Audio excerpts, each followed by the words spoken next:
Programa não recomendado para menores de 12 anos.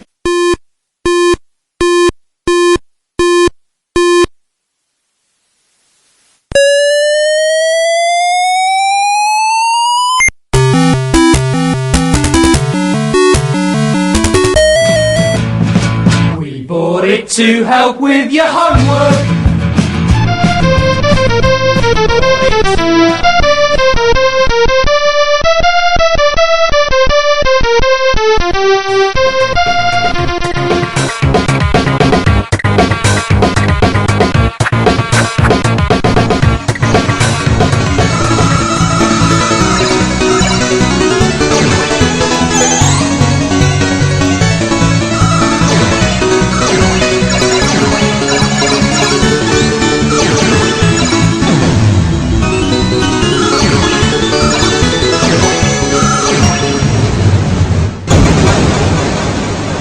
Retrocomputaria, porque velho é o seu PC.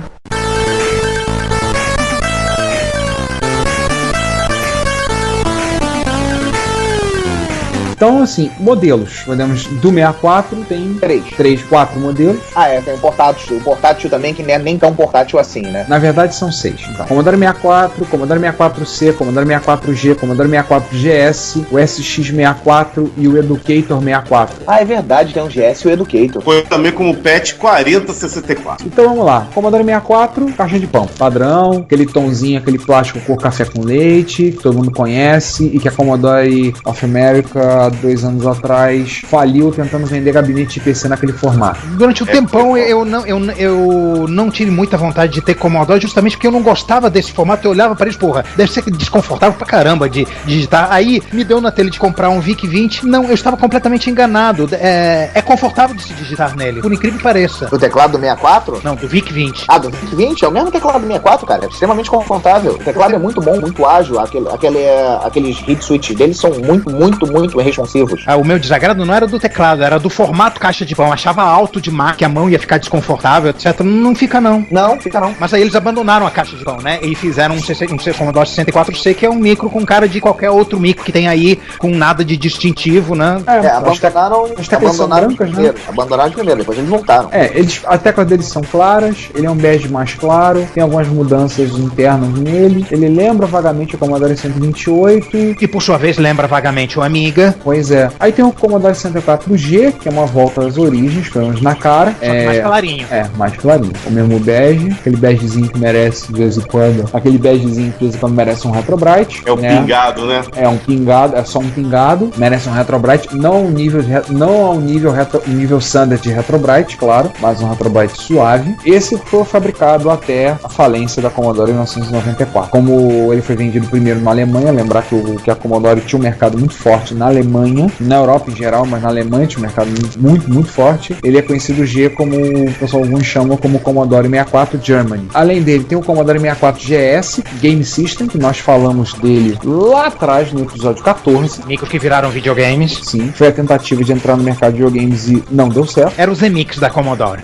Sendo que nele dá pra soldar conector e botar teclado. Eu vou botar em conectores pra teclado, não tem até uns pininhos na placa. Ou seja, ele virou videogame, mas assim, meio que se arrependendo, né? Cara, eu acho que a única boa contribuição do C64C, do C64GS, quer dizer, é o fato daqueles jogos que você ia demorar um tempão de 1 milhão de anos no 1541, você usar o cartucho pronto do jogo. Isso não é vantagem nenhuma, porque cartucho você pode usar no Commodore 64 da mesma maneira. Exato, é isso que eu tô falando. Tem muita gente que comprava os jogos do C64GS pra usar no Commodore 64 convencional. Dava na mesma, né? Dava na mesma. A pinagem é exatamente a mesma do conector traseiro. Aliás, cartucho de Commodore 64 se acha a dar com pau no eBay. Sim. Muito. E eu acho interessante que a data de fabricação dos cartuchos era bem no início da era do CBR4 e depois no final, por causa do GS. Mas eu não aconselho utilizar cartucho nos Commodores, não, no VIC-20, etc. Pois aquela conexão lá atrás, ele é muito, mas muito dura. A possibilidade de você quebrar uma placa ali é moleza. É péssimo encaixar cartucho nele. Eu notei isso no VIC-20. Tem o SX64, C64, que é o C64 arrastável, com um monitor CRT e um 1541 embutido, levemente em torno dos seus 14 quilos. Aquele monitorzinho. Pesado, padrão. Ah, imagina.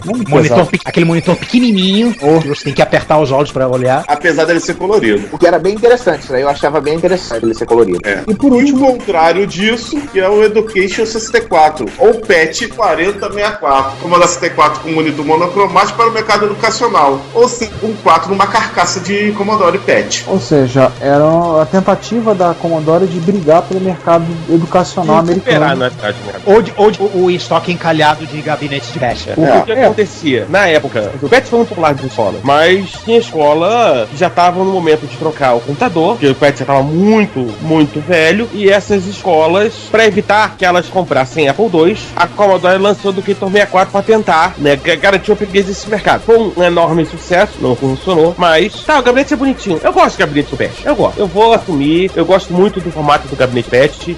Tem um detalhe aqui que eu acho que o Palteiro esqueceu. O porquê do 64 no Commodore 64? 64 KB. Foi o que eu sempre achei que era. Exatamente. E é. Não, e com um detalhe, 64 KB que foi o próprio Daniel. Obviamente. Ponto ele estava certíssimo.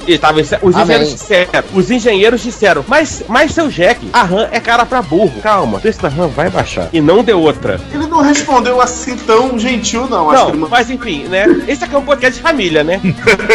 Isso significa que eu vou ter que editar seu palavrão, João, que você acabou de dizer. Sim. Né? Enfim. Bota um pi aí. E aí, quando foi pra rua, os famosos $595, que, segundo consta, todo mundo da Atari ficou de boca aberta na sede de 82 perguntando como eles conseguiram isso, Já que o Atari preço da RAM já estava baixo o suficiente pra garantir O sucesso da máquina. que ele ia chegar num preço absolutamente inacreditável pra época. E lembrando, o Atari 800 tinha 48 de RAM e o Apple II idem. E o Apple II custava quase o dobro. O TRS-80 Não, Model 3 dependendo também, da configuração, Custava mais. Mais do configuração, o dobro. Apple II estava mais que o dobro. E você, pra ter um Apple II sem nada nu e cru, não valia a pena. Você tinha que completar ele com uma 300 toneladas de placa serial, placa pra impressora, o Disc 2, ele nu e cru e nada é a mesma coisa, cara. Tudo bem, o Commodore 64 ia ter que botar um 1541 junto, então também nada é a mesma coisa. É a mesma coisa, é melhor utilizar fita cassete. Eu entendi o ponto, Sander. Você compra o Commodore 64 cru, você tem muito mais possibilidade de fazer coisas com ele do que um Apple II cru. Ah, com certeza. Ou do que um TRS-80 cru. Com certeza. O Commodore cru, você enfia uma fita cassete nele ali e você vai conseguir utilizar ele para seus programinhas, vai conseguir jogar com ele, vai conseguir... Sander, um Commodore cru, você plugava na televisão, que Pronto. ele tinha que Isso. Pronto. Fora que ele Acabou também a tinha... discussão. Não tinha isso no Apple II, gente. Não, Acabou não a tinha. discussão. Próximo ponto. Sim. Tem coisa Tinha que não... ter, no mínimo, algum monitorzinho que tivesse vídeo composto. Tem coisa que não rolou muito bem assim no C64. Vamos começar pelo Basic? Mas tinha que ser logo por ele?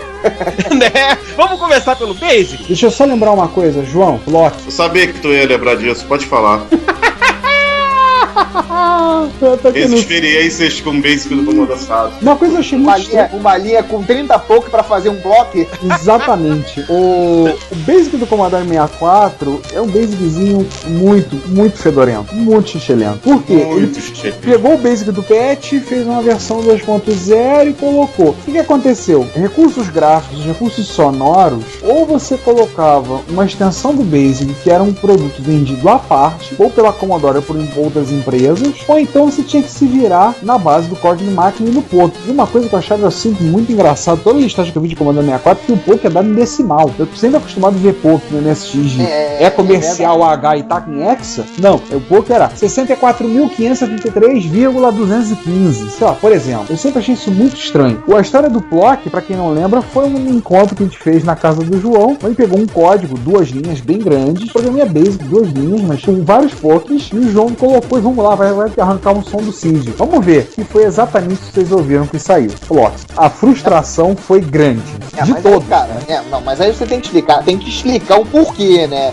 Desse ser assim tão tosco, porque foi. Aí entra aquela frase que eu falei logo no início, que o Jack Tramiel, ele virou meu ídolo. Quando eu soube o que ele fez e por que esse Basic teve que ser esse Basic, não Microsoft Basic, que era na época que dominava as máquinas, né? O Bill Gates chegou todo pimpão e foi tentar vender o licenciamento por máquina. Detalhe que ele nem com o IBM conseguiu isso, tá? Mas ele conseguiu, enfim, conseguiu outras coisas. Vou comentar depois, né? Chegou lá. E aí, Jack Tramiel soltou a sua famosa frase que eu peço pro Sander, por favor, que diga. Querido Bill, eu já sou casado. Se você quiser, eu te pago 25 mil dessa Jorge e estamos combinados. E assim ele virou meu ídolo. O cara comprou uma fabricante de circuitos integrados pra não ficar dependente. Acho que ele ia ficar ali com a espada Pagando de damo, licença. pagando licença pra Bill Gates. O Bill garoteou nessa. Cara, esse negócio da licença fez com que a SEGA deixasse de fabricar videogames. E isso é uma história longa. O Dreamcast e o licenciamento do Windows CE. Essa é uma história pra outro dia. É história pra... A gente Essa é história pra outro podcast, gente. Essa é história pra outro podcast, não é nem pra outro Esse dia. não é um porque a gente podcast sobre a de SEGA. videogame. Isso fica Não, pro nem de pessoal. videogame. Não, isso fica pro pessoal do 99 Vidas, pro downloading, fica Isso pra aí. outro, pro pessoal do Cidade Gamer, nosso amigo, mandar um abraço pro Carlos Vivacqua e pro Tutu, pro pessoal lá do Pixel Talk. Por favor, um dia gostaríamos de ouvir o que vocês têm a contar sobre as histórias do Dreamcast. Mas tem um easter egg engraçadinho, né? Você vai lá no Basic, o 86502,1 e aparece Microsoft. Mas Isso. peraí, No Commodore 64. Peraí, deixa eu desligar meu 128 aqui. Vou entrar em modo 64, dá licença. Tá? Ah, mas aí que tá. Eu já não sei se é no 128. Em modo 64, peraí. É o 86502,1. Enter. Nada de Microsoft. Arrancado. Devem ter arrancado, porque isso aí é do Commodore 64 clássico. Depois você testa no teu aí. Não, já testei, funciona. O 128 não é 100% compatível com a Maguei, fiquei chateado. Não, Depois né? o Sander vai fazer um vídeo e vai subir. Vai mandar. Enfim, vamos voltar. Vamos falar de outra coisa maravilhosa? ISC. Vamos! ISC! E aquela sim. A maldita retrocompatibilidade com o VIC-20 que criou pra gente a lenda do 1541. E aquela Do data cassete. E aquela sintaxe linda de você botar o file, sinto que é load, asterisco, aspas, vírgula e número de dispositivo para cá, direto. Tem 1,5,8, abre aspas, tralha não, é percente. Às vezes é dólar, às vezes é Às asterisco. vezes é dólar, às vezes é asterisco, dependendo do tipo de arquivo que você vai ler. E eu utilizo o SJLoad, que é a melhor coisa do mundo, que eu não tenho que me preocupar com a sintaxe dessa porra. Eu só tenho que me preocupar com a sintaxe de carregá-lo. Aliás, tem que copiar o teu, né? Pra deixar o público, vai deixar o nosso ouvinte mais sintético de o que a gente tá falando, é o seguinte: você tinha que carregar o cabeçalho do diretório como se fosse um programa em Basic da list, pra você ter a listagem dos dados do seu disco na tela. Detalhe, você dar um dir, você matava o programa em Basic que estivesse na memória. Ah, sim, você matava o programa em Basic da memória. Então você, por exemplo, se você queria gravar um programa no disco, você não podia dar um dir. Se você fizesse isso, você perdia o seu programa. Ricardo? Primeiro você salva, depois você dá a lista.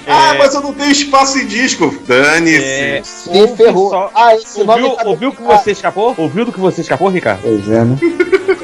Porque, gente... Estou ouvindo o Márcio Lima dando uma daquele personagem do Simpson apontar e rir. Porque, gente, assim, Nelson. toda vez que eu vejo qualquer coisa envolvendo o file system do Commodore 64, a impressão que eu tenho é de que eu tenho que matar um bode, pegar o sangue do bode, desenhar um pentagrama no chão, pra ele me dar os arquivos do disco. Mais ou menos por aí. E a gente diz que faz isso a instalação do Windows. Isso a gente começou lá no Jack Tramiel. Próxima vez que você acessar o Commodore 64, vem o próprio com a mão voodoo pra te dar os arquivos. Lembre-se que voodoo é pra Jacu.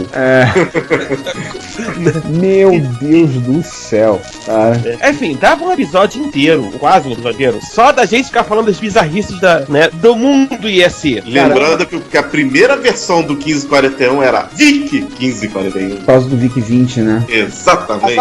Era ligeiramente mais lento que o do C1541. Chorem. Tá, mas olha só. Se é que isso é possível. Vamos dar o braço a você Não. pela pela boa ideia, tá? A Não. ideia foi louvável. Não, Que era Sander, gerar- você dá o braço a torcer. Eu não, eu fico com os meus cruzados. Ô, Cara, Sander. a gente- Indignação. Ô, Sander, Oi. como dizem em inglês, a estrada pro inferno está pavimentada de boas intenções. Não. Aí vem a melhor coisa. Quem já abriu um Commodore 64, a primeira coisa que você vê logo destacada em cima é uma porra de um capacitor eletrolítico gigantesco, azul, mal soldado, com metade dos leads pra fora. O capacitor não tá encostado na placa. Tipo assim, nunca na vida o Jobs ia permitir uma coisa dessa. Sander, dentro do 1541 deve ter uns 6 assim. Pois é. Então, E, aliás, já que a gente tá falando parte contra, vamos só falar uma particularidade que a gente já falou, mas vamos falar de novo, que o 1541 tem um 6502 dentro dele. É Sim. quase um sistema. Mas aí é 6510 ou 6502? não, aí é o 02 mesmo. Tá Monster Technology. É claro. Ele através de programas de cópia, você podia deixar os 1541 fazendo Ele cópia tá- e ligar o micro e ir embora. Ia demorar mesmo, né? Compra pão e volta. Tem nego que fazia a utilização do 6502 do 1541 como coprocessador pro 6502 original. Ninguém faz demo usando isso, né? Que por isso que Faz. os demos não funcionam. Por isso que os demos não funcionam na S22 e EC. Isso aí. Isso é uma coisa do demo mesmo. Assim, vamos parar de De falar mal e. Mal, né? falar mal. Vamos voltar a falar bem. Até porque, de novo, a gente podia fazer um podcast só de zoeira do IEC.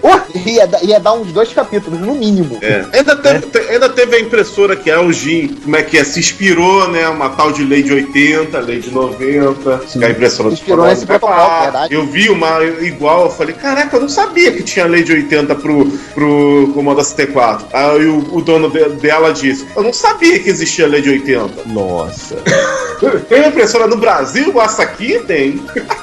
Bom, já falamos disso, mas é sempre bom tomar porque é um número ainda hoje extremamente, mesmo na estimativa mais modesta do Michael Sale, meio de 82, abril de 94, quando a Commodore entra em data, desses quase 12 anos, foram vendidos no mínimo 12 milhões e meio de modelos de Commodore 64. No mínimo 12 milhões e meio. E não basta dizer isso, a gente tem que botar na ponta do lápis também. Em 1994, o PC já era bem popular, o Windows 3.1 reinava, 3.1, 3.11 reinava. Não, Amiga.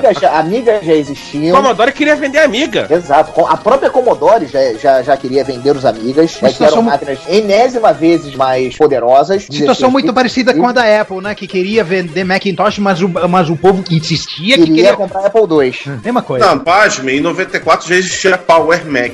Em 94 já existia Power Mac, numa era onde os 16 bits, 16 e 32 bits já estavam começando os 16 bits já reinavam e os 32 bits já estavam começando a surgir com seus 386 da vida. Isso é um número realmente impressionante, 12 anos de mercado. Cara, já existia 3DO, ia sair o PlayStation e o Saturno nesse ano. Não, em 94 saiu o PlayStation 1. Sim, só no final de 94. Isso aí, saiu o PlayStation 1. E o povo ainda Agora- querendo comprar micros de 8 bits. O povo comprando Commodore 64, o povo comprando Apple II, pra vocês verem E ainda teve o seguinte, em 94, pelo que me consta da lenda, quando foi parada a fabricação dele, foi realmente descontinuado, teve ainda nego na porta da Commodore reclamando. Impressionante como a máquina vendeu, né? Apesar de tudo, assim como ela tinha um público cativo que como ela era querida, porque Pois é. continuou a produção, ele foi produzido 2 anos a mais que o MSX, começou em 82 e acabou em 94, acabou no mesmo ano do MSX, né? O MSX acabou em 94. Não, mas você tem que pensar o seguinte, tá? A Isso, gente não pode 94. comparar ele com o Sim, MSX, porque calma, o MSX Sander, ele veio Sander. 10 anos de Tá. mudanças, né? Evoluções. Eu ia chegar nisso, se vocês deixassem eu falar. É uma máquina assim, como eu estava dizendo, foi produzido durante 12 anos. Por exemplo, o Apple II foi produzido durante 16 e não teve essa vendagem toda. O MSX foi produzido durante 10 anos e assim como o Apple II teve várias versões. O MSX teve 4, o Apple II teve 300. um 2, 2 Plus, 2E, 2C e o 2GS. 5 versões. O Commodore 64 era o mesmo há 12 anos. Sem uma vírgula. Era a mesma máquina, sem nada, era a mesma máquina. O dito cujo era mesmo. Então, o impressionante é que é 12 anos de uma máquina que tecnicamente não houve uma evolução e tinha um público que o adorava. Até hoje o adora. Até hoje é muito querida. Se você vê qualquer site, procurar fazer pesquisa ou informações sobre retrocomputação hoje em dia, a cena de Commodore 64 talvez seja a mais ativa do mundo. E com Eu vou projetos muito bacanas. Eu vou até fazer um paralelo dele daqui a pouquinho, quando a gente entrar nos softwares, porque principalmente os jogos, porque Aliás, daqui a pouquinho não. Vamos entrar agora? Vamos entrar agora? Então vamos Aquela falar. barra de software Eu aproveito e faço um paralelo, que o Commodore 64 ficou imutável, mas ao mesmo tempo querido, porque ele tem uma filosofia de console, de certa forma. Aplicativo você não tinha tanta coisa. Você tinha algumas aplicações realmente matadoras, mas poucas. Né? Os GELs, da Berkeley Softworks, que não era só um ambiente, grava interface, era todo um sistema, já que ele entrava no lugar do firmware e já vinha com aplicativo próprio, tipo editor de texto, programa de desenho, programa de gerador de gráfico. Dúvida. Eu não conheço o GELs, eu sou meio noob em Commodore. Você tinha que abrir o micro e trocar a ROM do kernel por uma do GELs? Eu acho... Não, o software sobrescrevia. Só chaveava, ele só sobrescrevia o chaveamento de ROM. Ele mapeava pra fora e entrava RAM, né? Isso aí. Exatamente. Tudo bem que você demorava 1 hora pra carregá-lo, né? Isso daí é outro caso. É verdade. Aplicativos matadores, você vai lembrar do GELs e... Alguém lembra mais algum? Falar em rodar CPM, vou falar do... né? Rodar CPM, você caía na primeira barreira da 40 com 25 linhas do terminal, mas para rodar CPM você precisava fazer alguma gambiarra, algumas coisas, talvez provavelmente algum adicional, e isso foi incorporado no caso do Commodore 128. O forte dele, como era da maioria das máquinas da época, eram os jogos. Eu vou falar de duas aplicações rápidas, que por acaso são dois portes de programas de outros micros, que era o porte do Printmaster, do isso aí, eu ia falar sobre ele agora. E o porte do The Artist do Spectrum. O The Artist. Que é uma versão totalmente refeita para aproveitar gráfico do Commodore 64. Sim. Não é igual programas de Spectrum portado para MSX praticamente na íntegra com bugs. Nesse caso aí foi refeito. O forte dele era jogo, não tinha jeito.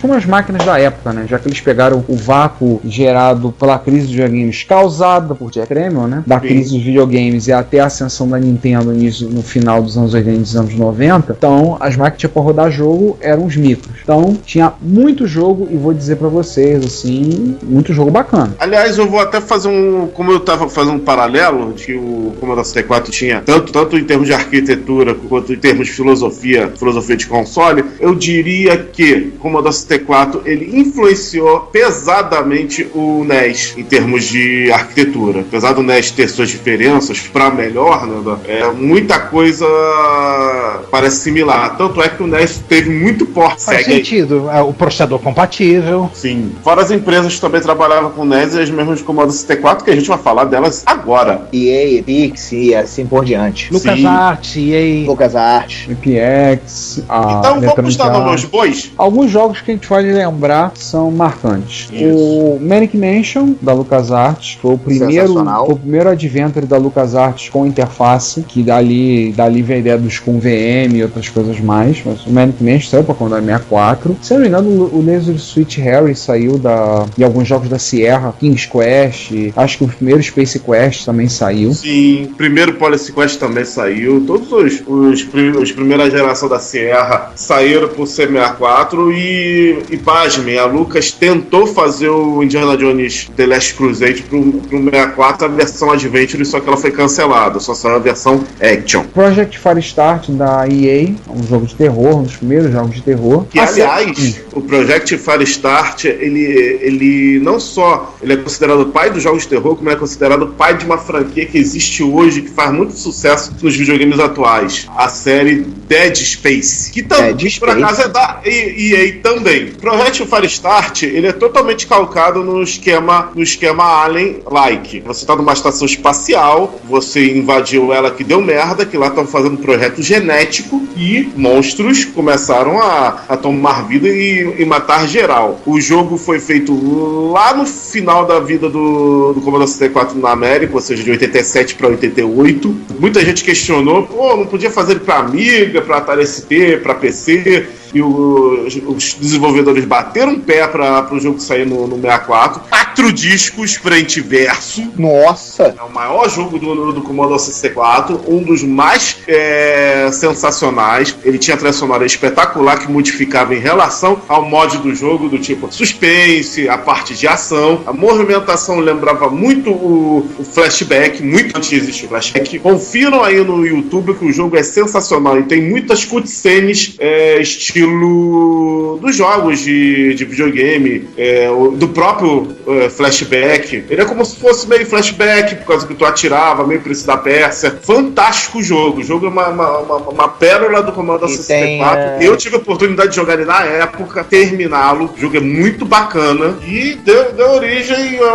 ao pai espiritual do Dead Space. O jogo que eu me lembro dele bem, eu me diverti muito com ele, era um adventurezinho chamado Zack McCracken and the Alien Mindbenders. Bem lembrado, esse jogo é a continuação do Manic Mansion. É a continuação e ele é fantástico. Eu adorava esse jogo, cara. Sim, Zack McCracken, eu lembro dele. Divertidíssimo. O Piratas era sensacional. A série Last Ninja surgiu no Commodore 64. Skate or Die e o Skate or Die, que são jogos de, como o nome já diz, né? Skate e esqui, jogos de esporte um pouquinho diferente do que a gente está acostumado de jogo de esporte. Tinha versões pela EA para o Commodore 64. California Games surgiu no Commodore 64. Esse eu só joguei no Apple. E muita gente que está escutando a gente deve lembrar ele das versões de Master System. Sim. California Games surgiu aqui no Commodore 64 numa versão espetacular. Nesse ponto aí eu posso dizer que o California Games ele supera em tudo a versão do Apple. O jogo eram 2 discos de frente e verso. E seu nome, o Fast Load, que era feito pela Epix, surgiu por causa deste jogo. Senão o California Games ia ficar igual a versão fita que saiu pro Spectrum e depois portada pro MSX, que era um terror. Outro que a gente pode lembrar é o Turrican, que é originalmente do Amiga, né? É um porte que veio do Amiga. E inclusive eu vou citar também, além do porte ficou muito bom o Turrican do Commodore 64, considerado 1.2, ficou muito bom. As diferenças em relação ao do Amiga, óbvias. Eu vou citar alguns portes de arcade notáveis, como Comando, que tá a trilha sonora maravilhosa. Comando é sensacional. O Turbo Tiran, que tá uma música melhor que o do arcade, é sério. Tudo bem, a música tem 10 minutos, tudo bem, você demora um tempão pra escutar essa música, pra ela carregar, e depois tu tem que carregar o jogo todo, mas a música vale a pena. Zaxxon, versão do Commodore 64, bem fiel à do arcade. Outro jogo também, o próprio R-Type, que a gente citou aqui, com uma música também de começo e arranjos em relação do arcade. Se você reparar, as músicas não são exatamente iguais às das outras versões, elas são como se fossem versões mixadas da versão do arcade. Ghost Goblin era muito bom. Ghost Goblin tinha músicas e era um porte bem legal. E um jogo que também teve um porte bem legal no Commodore 64, e pouca gente jogou, foi o Smash TV. Smash TV era legal. Teve um porte bem legal do 64. Teve um porte bem legal do 64. Agora, quer ver a versão dele que eu gostava? Por incrível que pareça, eu joguei pra caramba nele Elite. Apesar da música não ter o Danúbio Azul, né? Apesar Esse foi o ponto contra da versão do... E é um dos poucos jogos que foi portado pro 128. Com certeza. Pit Stop era bem legal, era um joguinho de Fórmula 1 que eu jogava no arcade, tinha pra ele, era muito bom. Pole Position 2. Track and Field. O Track and Field dele é sensacional. É uma das melhores versões de track que eu vi, foi a do Commodore 64. Eu penso 2 vezes antes de jogar Track and Field em qualquer microclássico, porque eu prezo muito... Cara, eu prezo muito o teclado das minhas máquinas. Joystick. Eu prezo joysticks também. A gente improvisa um joystick só pra jogar ele. Não precisa improvisar. O Carlos Eduardo de São Paulo, ele fez um joystick só pra jogar Hyper Sports e Hyper Link no MSX, que é o Track and Field. Basicamente ele montou com 2 botões de arcade só. E o outro botão só. É só pra bater. É só pra bater. Na verdade são 3 botões, aí tem um pra pular. Pois é, 2 botões pra lá e um pra bater. Pra pular. Você botava palito de sorvete entre os dedos pra... Sim, ou caneta Bic. Isso é de lei. Caneta Bic. Agora, outra versão que é surpreendente do Commodore 64 é o Shinobi. Esse daí... Discordo. Sensacional. Eu discordo do Shinobi. O Shinobi, não gostei do Shinobi, não. Esse ponto aí, o do Amstrad é muito mais surpreendente. O Amstrad CPC? O Amstrad é quase igual ao do Master System. Foco que eu me lembrei de um jogo notório do Commodore 64. Mutant Camels from Space. Camels from Space. E saiu recentemente que eu digo de 2-3 anos pra cá, na cena Homebrew, uma continuação / remake desse jogo, em prol da versão do C64. Caraca. Eu esqueci, se alguém souber, por favor. E aqueles camelos mutantes eram os caras dos andarilhos do Star Wars. Exatamente. Uma estratégia totalmente doido que surgiu no Commodore 64, bem bacana. E, aliás, eu vou lembrar também de um outro jogo do Commodore 64 também que... A Canoide era fantástico. Cybernoid. Cybernoid. Cybernoid era sensacional. Apesar dele ter surgido no Spectrum, a versão do Commodore 64 era muito show. Sensacional. Mas peraí. Vamos parar. Vamos continuar, que se a gente for falar só dos jogos do Commodore 64, babu, né? A gente vai ficar três capítulos do podcast só falando dos jogos. E olha que não tá aqui na pauta, mas eu tinha falado com o Ricardo do Summer Game e do World Games. Não, As notórias dele. Acho que a gente pode lembrar também, falar do Mannheim Monsterland, que é o último jogo comercial para o Commodore 64. E é fantástico. Ele tirou proveito, inclusive, de falhas, de bugs do VIC-2 para poder melhorar e fazer algumas coisinhas no jogo. O que vale lembrar, já que a gente falou de um monte de jogos, mas são as produtoras, a empresa que surgiram e se desenvolveram, e aí vamos lembrar de produtoras como Electronic Arts, a LucasArts, a Epix, System 3, a Firebird, que era a produtora do Elite. Apesar que ela surgiu pro BBC, né? A Acorn. Sim, mas Codemaster, que é a Codemaster, que é a minha paixão das corridas, o Grid 2, né? É a desenvolvedora do Grid, Race Driver Grid. Bem lembrado. A Codemasters fez pro Commodore 64 e foi portado para outras plataformas. Duas séries, a Dizzy, o do Ovo, que teve 4 versões só no Commodore 64, e aquela série Micro Machines, que apesar de ter sido mais conhecida no NES, ela nasceu no Commodore 64. Acho que a gente pode lembrar dos novos, do que tem saído de novo. O port do Prince of Persia, que foi feito a partir da engenharia reversa do código do Apple II. Foi sensacional. Engenharia reversa, e é o seguinte, não só isso, o cara melhorou cenários, codificou as cores para ficarem similares ao do Commodore 64, melhorou áudio, melhorou animações, a velocidade ficou sensacional. Ele aproveitou todo o hardware do 64 e página, até do 128, que ele usa os 128K de RAM. Roda no 128? Roda! Eu tenho que pegar isso. Tu não viu eu rodando lá no meu micro com o cartucho do Giovanni? Rodando lindamente? Até o Márcio ficou balanceado por causa disso. Tenho uma vaga memória de ter visto isso. Mas vale lembrar que ele saiu antes do Jordan Mechner soltar o código-fonte do original do... Puramente engenharia reversa. Foi um binário, né? O cara partiu lá, desassemblou e começou a portar. Merece palmas, o sujeito faz isso.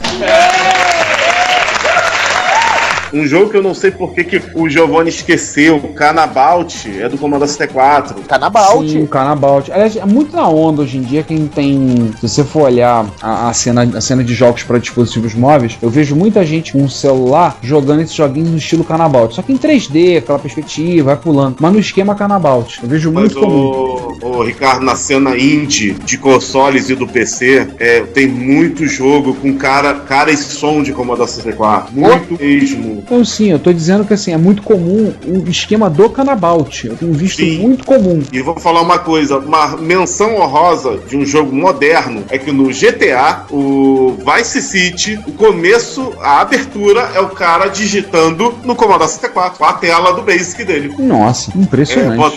Como é que é? Nota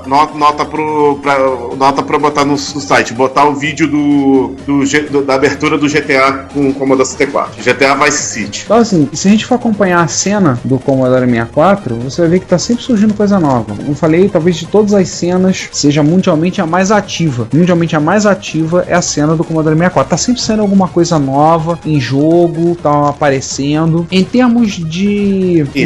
Em termos de música e demos. A máquina dos demos por excelência é o Amiga, que nós já falamos no episódio 36. Falamos no episódio 36. Mas muito do que nós conhecemos como demo surgiu no Commodore 64. Veio primeiro nele. E tem sempre alguém conseguindo arrancar mais um beatzinho, torcer e arrancar mais um sonzinho, seja do VIC-2, seja do SID. E quando o pessoal pensa, já usamos tudo, sempre dá pra tirar um pouco mais. Tudo bem, o pessoal tem conseguido fazer isso muitas vezes com o MSX e com outras plataformas. Mas é impressionante o alcance, a abrangência do como o pessoal consegue fazer coisas com o SID e com o VIC-2. Se você olhar lá no PUE, tem uma lista realmente gigantesca, grande pra dedéu, de demos de Commodore 64. No momento que a gente tá gravando, eu abro pra ver, você tem uma seleçãozinha, tem o Commodore 64, tem em quantas páginas? Ele tem 700... deve ter aí, gente, vou dizer honesto pra vocês, tem demo pra caramba. A lista tem 735 páginas, cada página tem uns 25, bota aí na boa, mais de 10 mil demos. Nossa senhora. Deve ter 735 páginas vezes 25. Por exemplo, curiosamente, o demo de convite para... Tem, por exemplo, o convite para Assembly 2002. Para Assembly foi feito o demo, faz um demo para rodar. Existe versão dele para Linux, Windows, Xbox 360, Oric, Amiga, com chip AGA e Commodore 64. Tem um demo, por exemplo, aqui, Ghost Tracker, que ele tem para Linux, feito em 2003, início de 2003, foi concluído em setembro de 2004. Tem para Linux, Windows e Commodore 64. Ou seja, é coisa pra caramba. Muita coisa. Tem muito demo.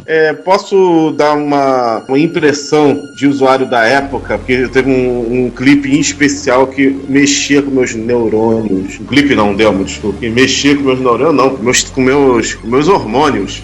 Que é o clipe que a gente chamava aqui de demo da Sabrina, oficialmente a Sabrina One, o demo pseudo-pornográfico, que servia de referência para muitos demo makers, que nada mais é do que baseado no clipe da cantora homônia italiana, Sabrina, aquela famosa música Boys, Boys, Boys. Lembram? Não. Pois é.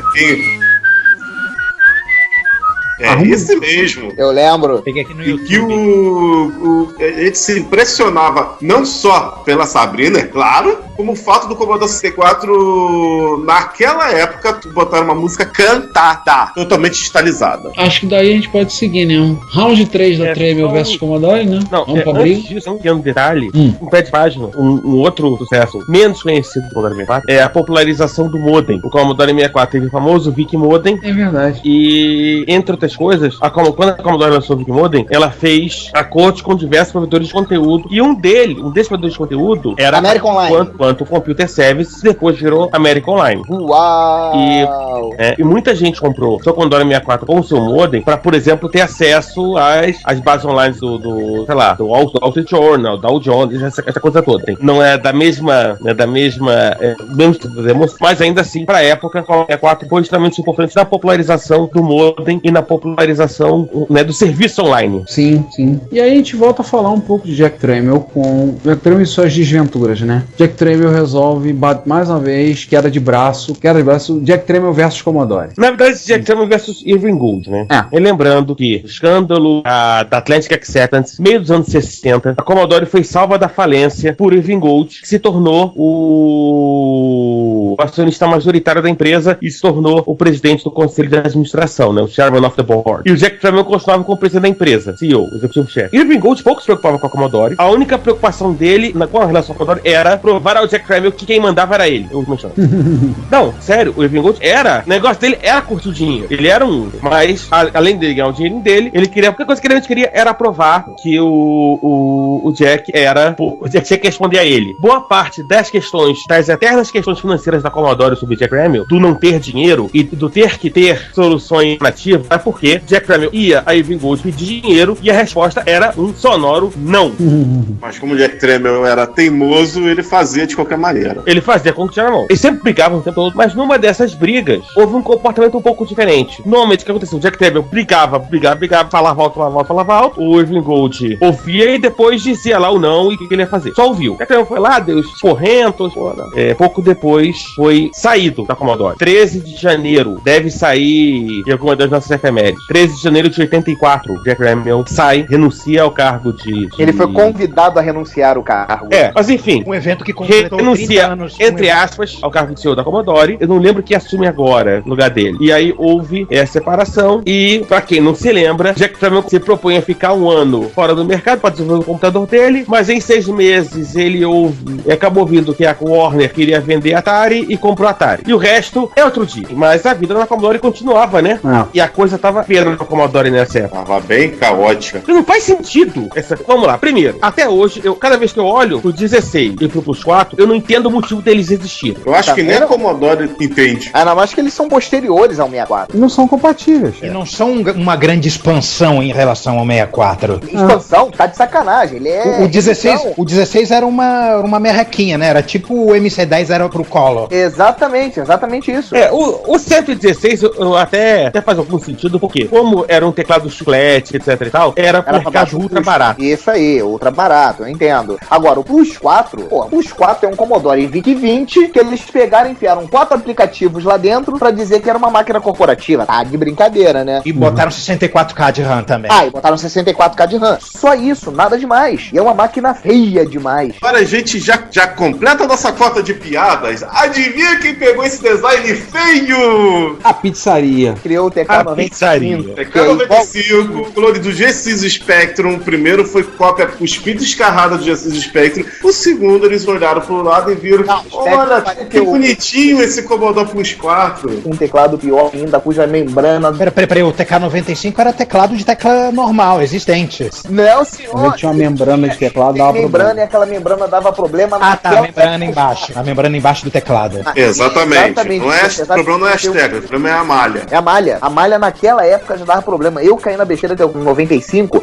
um mês depois, o teclado começou a parar. Você abre o TK... depois? Um mês depois de eu ter feito a troca. Você já viu uma placa-mãe de TK-95? Já. Não, você não viu. Você viu uma placa-mãe de TK-90X. Não existe tal coisa como placa verdade. Não existe placa-mãe de TK-95. Não tem uma placa-mãe de TK-90X com um gabinete diferente e um teclado de máquina. Claro, assim, a Commodore precisava ter alguma coisa para substituir o seu campeão de vendas, o Commodore 64, quando ela tem o sonho dourado de fazer o CBM 9000, que era uma workstation baseada no Z8000. Mico atrás de mico, né? Só que todo esse sonho foi atropelado por um caminhão dirigido por um barbudo tal de Jay Miner, um caminhão que vinha escrito do lado na lateral Amiga. Mas isso aí vocês ouviram no episódio 36. O Amiga atropelou CBM 900, não sei o que, toda essa confusão, todo mundo passou por cima. Com certeza. Mas de alguma maneira, alguém viu, um micrinho viu o caminhão chegando e conseguiu sobreviver e chegar ao mercado. O Commodore 128. Viva Estado Retro, computaria. A luva do poder. Esse a gente conseguiu entender, né? Maneiro, usou uma Power Glove de joystick, mas isso peraí, deixa eu ver. Esse negócio foi. Essa não é a Power Glove da Nintendo. Raios, 2 vezes raios, 3 vezes raios. Ele fez com uma Power Glove genérica, com uma luva de neoprene e os sensores. Ou seja, ele fez a própria Power Glove. E que certamente deve funcionar melhor do que a da Nintendo. Ele usou a Sonicware, o que estou vendo aqui, ele usou a Sonicware Somo, uma luva originalmente feita para gerar informações no formato MIDI para pedaços de performance. Não, para performance, tipo aquele concerto aéreo do Jean-Michel Jarre. Jean-Michel Jarre com aquela harpa laser.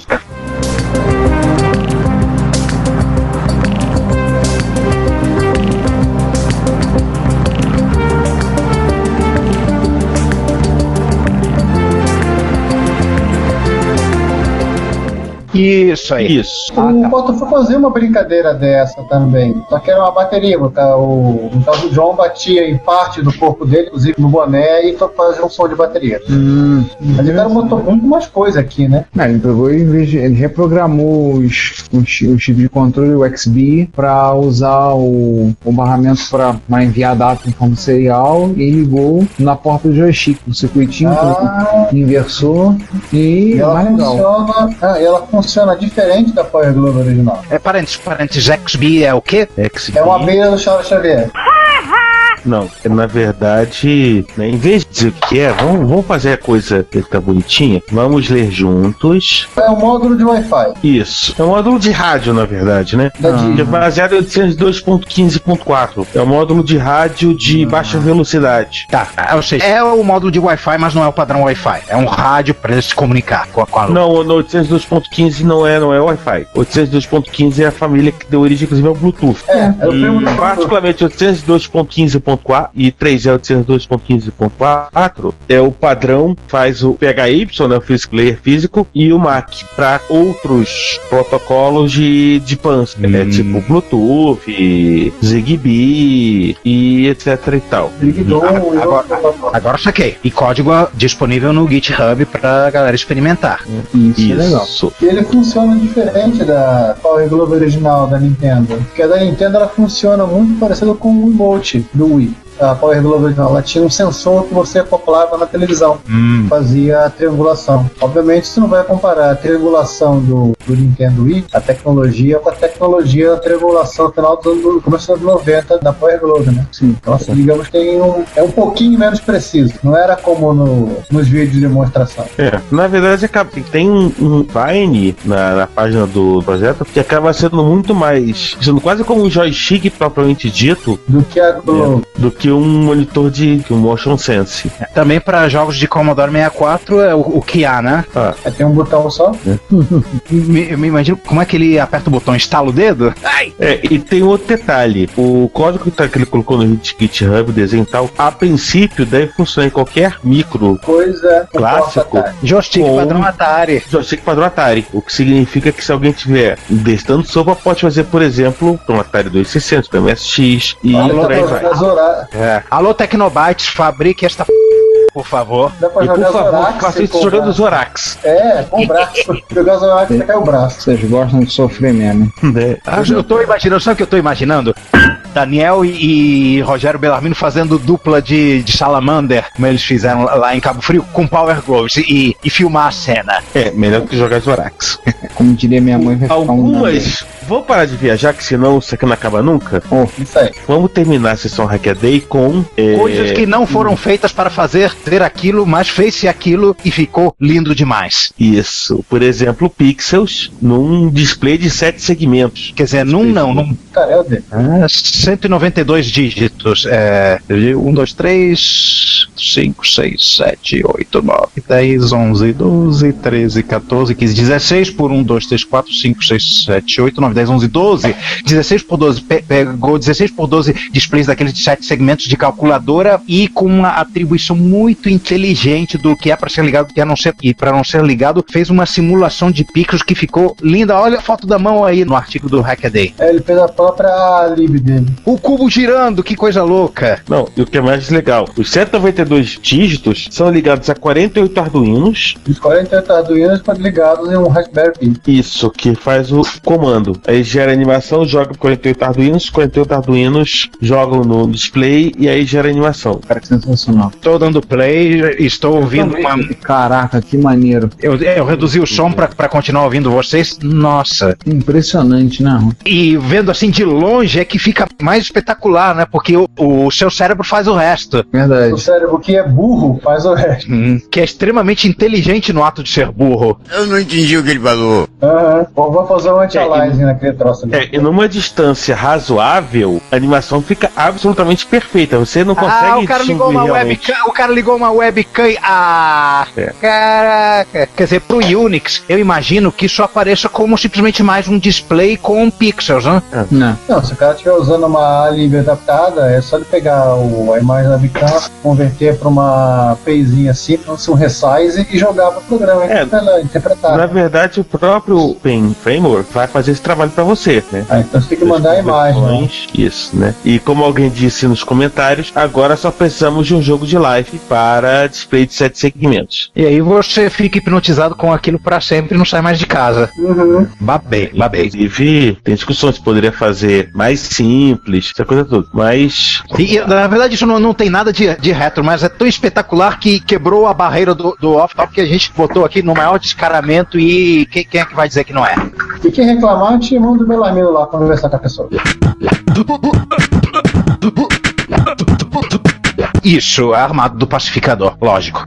Claro. Vamos mais uma parte. Todo mundo espera da nossa sessão de notícias. Vamos falar então dos parceiros. Vamos. Primeiro, uma nota que vai ser bastante curta. O nosso amigo Popolon Y2K, quando Dennis Rich faleceu em outubro do ano passado, ele fez uma eulogia, uma homenagem muito bonita no blog dele, um artigo que merece ser lido. Ele é em inglês, ele fez para o mundo ler e realmente vale a pena ler. E ele explica sobre algumas coisas sobre a figura figura que foi Dennis Ritchie e toda a influência que ele teve. Nós já falamos desse camarada no podcast e vá lá e leia, apenas isso. Só tá um pouco atrasado, cara. O Dennis Ritchie morreu, acho que morreu em 2011. Não. Sim, Não, quando o Dennis Ritchie morreu em 2011. Foi no aniversário da morte dele, o segundo aniversário de morte. Ah, tá. Eu tenho certeza porque no dia que ele morreu, no dia seguinte eu dei aula na faculdade e eu fiz o pessoal fazer 1 minuto de silêncio. Era aula de Michel Script. No que fez muito bem. Eu peguei e falei pro pessoal, expliquei, eu queria dar alguns instantes de silêncio aqui, em respeito à memória de um homem que, se ele não tivesse feito o que ele fez, nós não estaríamos aqui. Não tá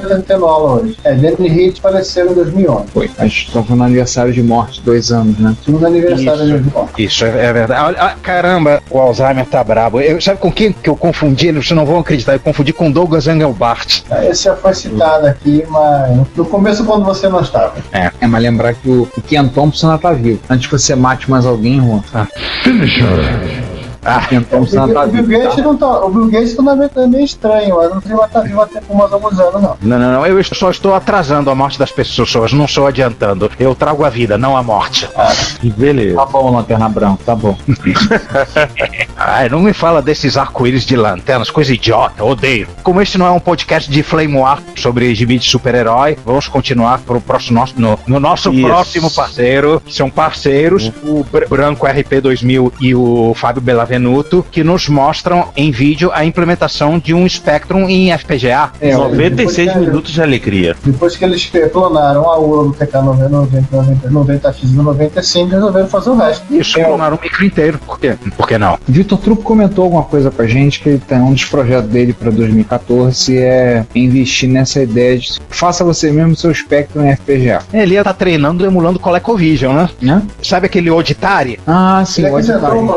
Não estava integrado. Eu cheguei na casa dele para levar algumas coisas para concerto, aí papo vai, tem Coleco aí também, na mesma placa que tinha Odyssey e Atari, tava com Coleco. Você não sabe, o Juan agora vira o habitual visitante do Vitor. Eu descobri um ônibus que sai da porta da minha casa para 2 quadras da casa dele, caramba. Ah, aquele da Mauá? Acho que é Mauá. O ônibus, ele é azul e prateado. Pegou em frente de casa. Porque você que tem pega suburbana, você tem um que sai do Meyer, né? Sim, esse que sai do Meyer. Você tá lembrando desse do Meyer, mano. Realmente a gente pode esperar aí pra curto e médio prazo coisas pipocando em FPGA, emulações maneiríssimas de micros igualmente maneiríssimos. Eu diria que a coisa está fervilhando ali no subsolo próximo à superfície, que nem o mega vulcão de Yellowstone. Aquilo não é um geyser? Não, é vulcão. Também tem um vulcão lá? Yellowstone inteiro é um vulcão. E mais tarde ele vai explodir e lançar o planeta inteiro no inverno nuclear. Prepare-se. Ele vai matar o Zé Colmeia. E o Waldo. Isso que, aliás, é o pior de tudo isso. O Waldo não vai gostar disso. O Waldo, é verdade. Mas enquanto Yellowstone não explode e joga tudo no inverno nuclear, vamos falar que tem estreia do MX Project? Vamos. Uma nova letrinha do MX Project. Novo X. Arranja o novo M, né? Não, novo X, porque o A é o... Eu não lembro quem. O M é o Hit, o A é o outro que eu não queria lembrar o nome agora, e o X era o Coringa. Ué, mas o Hit não era pra ser R? Não, o Rich é o M. Ele se chama Mauro. Não se esqueça disso. Eu sei disso, eu tô zoando. Não era sigla dos assuntos, né? A Amiga, o X de MSX, o M de MSX e o X de alguma outra coisa? Eu não sei, eles ficaram meio perdidos nessas descrições aí. Enfim, whatever. O que importa é que nosso amigo Muco, guru do Amiga no Rio de Janeiro, sim, resolveu abrir a sua participação no MX Project em altíssimo nível. E abriu seu coração e cortaram uma placa de Amiga 1200. História de microclássico voltar à vida é sempre a felicidade, né? Coisa boa. Até porque ele quis enfiar o 1200 dentro do 600. Opa, facilidade. Exatamente. Ele pegou um Amiga 1200 e colocou no gabinete do 600. É o que ele vai estar explicando no decorrer dos 3 capítulos aí da história, né? Da saga. Da saga. Eu já tinha visto, acho que foi na Amiga.org, algum outro aí, alguém fazendo algo parecido. Gente, tirem as crianças da sala que as cenas são fortes. Sim, tem uma Dremel cortando uma placa de amiga. Eu já tinha visto gente botando 1200 dentro do Q de 600, mas ele não só colocou 1200 dentro do Q de 600, como colocou o acelerador e outros trechos. O cara fez um encaixotando Helena com um micro, caramba. Olha, encaixotando Helena, filme preferido do Márcio. Aliás, faz tempo que a gente não citava o Márcio, né? Pois é, né? Pra cumprir a cota, né? São os dois filmes que moldaram o caráter do Márcio. Cachorro Helena e Bloodfell. Garotos Perdidos. Não, o filme que ele odeia, não o filme que ele adora. Aquele É locação? É catálogo? Sim. Não. Ele entrava na locadora e perguntava pro sujeito que estivesse no atendimento. Então, fazia as seguintes frases, né? Você tem Garotos Perdidos? A segunda pergunta era, é catálogo? A terceira, quer vender? Aí eu fiquei brincando com o Márcio, era o enredo do filme de terror, né? Mas, enfim, voltando. Cara, o cara cortou 2 conectores PCIs pra fazer o conector do quê? O conector gambiarra que vai fazer peraí. É aquele que ele vai ligar o ACA. O 90, o 180, o Xbox 380 graus do refrigerador. Meu Deus do céu. Exatamente. Impressionante como conseguiu fazer caber tanta coisa dentro de um Amiga 600. Tem espaço ali, em algum lugar. Teve uma meia dúzia de parte do massacre da Dremel elétrica, né?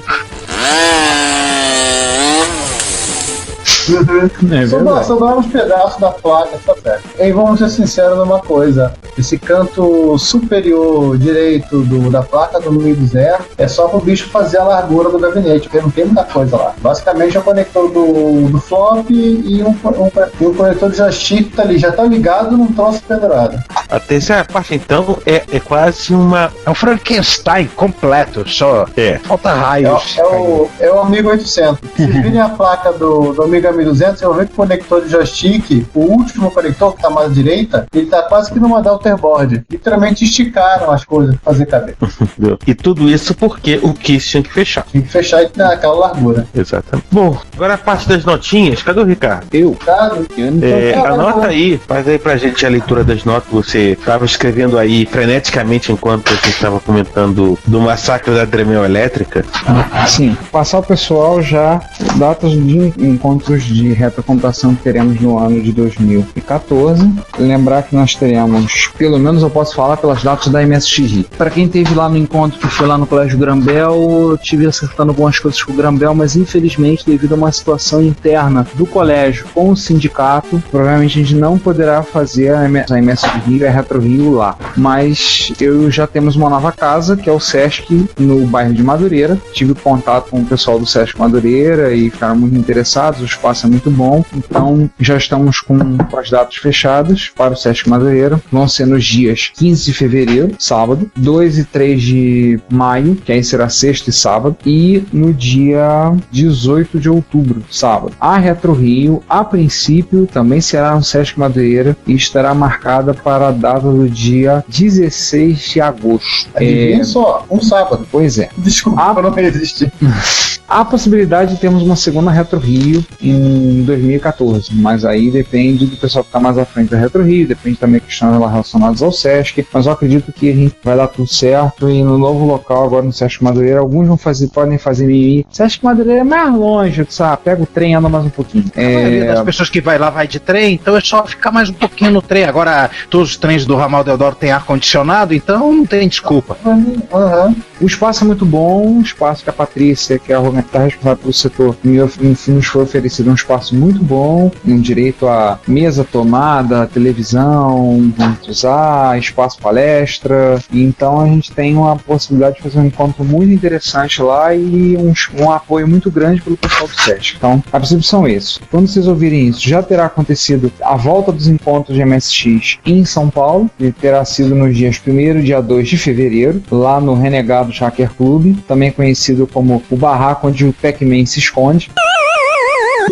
Pac-Man Alexandre Pereira. Já terá acontecido um encontro lá em São Paulo. No Carnaval, acredito que a data, quando vocês estiverem ouvindo, já deverá ser fechada. Será provavelmente na sábado e domingo de Carnaval. Em São José dos Campos, teremos novamente o retorno dos encontros de usuários de MSX em São José dos Campos. Então, o Rudolf e o Gilson já quase à distância colocaram a arma na cabeça do pessoal do Rio de Janeiro, dizendo: agora vocês têm que vir. Então, São José dos Campos é maneiro, tá no caminho para São Paulo. É, bem mais perto. O acesso pra gente Pra quem vem, por exemplo, do Rio de Janeiro é mais perto. Pra quem vem de São Paulo é rápido. O cara vier em velocidade de cruzeiro em 1 hora. Se vier em dobra 9, ele chega lá em 1h30. A um lugar razoavelmente central. E nós chegamos em 4h30. Em teoria, em 4 horas. O encontro de usuários de MSX de Leme, no interior de São Paulo, qual nós fomos ano passado, foi passado para o feriadão de abril. Então eu não sei exatamente, vou ser honesto, não sei se vai ser exatamente na Semana Santa ou se vai ser depois, vai ser usando o feriado de Tiradentes, ou o que vai ser. Os feriados da Semana Santa e do Tiradentes são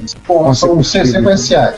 Sexta-feira Santa é 18 de abril? A Páscoa é dia 20 e dia 21 é Tiradentes. E dia 23 no Rio de Janeiro é São Jorge, ou seja, pelos cálculos no Rio de Janeiro teremos uma semana de feriado. E dia 17 é quinta-feira de doença, não é feriado. Vocês que não estão participando de projetos de software para a Copa do Mundo, né? Eu provavelmente estarei naquele modo que o Daniel Campos está a maior parte do tempo, né? O modo escravizaura. Olha, o Juan está literalmente falando imagine na Copa. Ótimo essa. Encontro de Jaú, final do ano, deverá ser no feriado de 20 de novembro, que é o feriado Dia da Consciência Negra. Antes que alguém pergunte por que não vai ser nos outros, porque o feriado dia 2 de novembro vai cair num domingo e dia 15... O segundo semestre está absolutamente horroroso o feriado. 2 anos seguidos de segundo semestres horrorosos, né? Um tudo no sábado e outro todo no domingo. Mas tá pior que 2013. Não, mas são por 2 motivos, né? Primeiro, por conta disso, e segundo, que esse ano é ano de eleição, e lembrar a todos que o encontro se realiza numa escola, e escolas são, até que se prove o contrário, excelentes locais de votação. Não, mas a eleição é em outubro. O problema é que, assim, Jaú, particularmente, é sempre ou 2 ou 15, para aproveitar um feriado mais longo, o pessoal poder viajar essa coisa toda. Não queremos, e os dois... Segundo turno. Os 2 datas estão no final de semana. Segundo turno é final de outubro. Ah, tá. Então deverá ser então, no dia 20, porque 2 de novembro cai no domingo e 15 de novembro cai num sábado. Então só sobrou mesmo o feriado do dia 20. Infelizmente haverá algumas pessoas que não poderão estar porque o feriado do dia 20 em alguns lugares dia 20 não é um feriado, é um feriado em alguns estados do Brasil, né? Aliás, crianças, César, já que vocês estão anotando os calendários aí, anotem aí, primeiro turno das eleições será no dia 5 de outubro e o segundo turno no dia 26 de outubro. O que isso tem a ver com o nosso calendário de encontros? Nada, estamos anotando datas na hora das eleições também. Tá bom. Vamos aproveitar então e vamos encerrar essa parte por hoje? Vamos. Tá bom, né? Beleza. A gente tá voltando, retomando a velha embocadura. Exatamente. E eu tenho que continuar editando o episódio que eu já editei porque vocês acabaram de ouvi-lo. Meu Deus. O Juan agora tá se aprofundando nas arcanas artes da edição. Coitado dele. E certo, daqui em diante eu vou chamar você de Ctrl K, tá? Ctrl K, valeu. Realmente valeu. Ctrl K, mas tudo bem. Enfim, a gente volta então continua no 40 e a gente volta com essa parte de notícias no 41 daqui a 4 semanas. 4 ou 6, enfim, não sabemos. Enfim, tchau. É isso aí, pessoal. Nos vemos em breve. Daqui a 2 semanas, na sessão de notícias. E depois com mais um episódio que a gente não sabe qual é o assunto. Até mais. Até mais, gente. Até daqui a pouco e todo o resto. Deixa eu pular desse bonde que eu peguei andando. Ele ainda tá andando, mas eu vou pular agora. Tchau. Fui. Tchau. Se você quer enviar um comentário, crítica construtiva, elogio ou colaborar com as erratas deste episódio, não hesite, faça. Você pode falar conosco através do Twitter, no usuário @retrocomputaria, pelo e-mail retrocomputaria@gmail.com ou colocando comentários no post desse episódio em www.retrocomputaria.com.br. Lembre-se sempre do que dizemos. Seu comentário é o nosso salário. Muito obrigado e nos vemos no próximo podcast.